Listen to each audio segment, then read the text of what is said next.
Imagine losing the very sense you rely on for everything.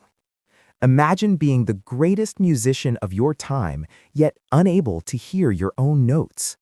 This is the epic and deeply moving story of the genius Ludwig van Beethoven. Born in Bonn, Germany, Beethoven showed prodigious talent from his early childhood. Upon moving to Vienna, he quickly captivated everyone, not just as an exceptional pianist, but as a rebellious composer who dared to challenge strict, traditional rules. But at the height of his glory, fate had a cruel test in store for him.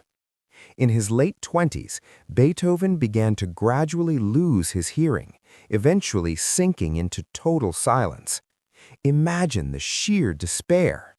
Yet instead of surrendering to the quiet, he chose to fight it with his art. Relying entirely on his inner ear and an incredible musical memory, he entered a new, triumphant phase of his life, known as his heroic period.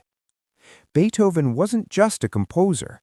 He was the great bridge that carried music from the disciplined classical era into the revolutionary, emotion-filled romantic era.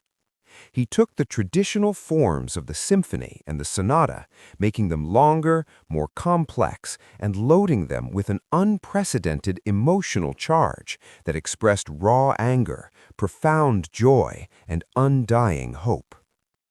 Perhaps his greatest triumph was his immortal Ninth Symphony.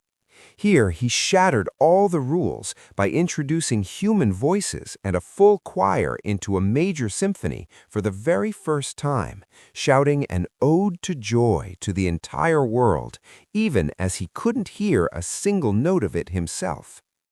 Beethoven may have left our world, but he left behind a legacy that proves human willpower can transform the harshest of tragedies into creativity that echoes through eternity.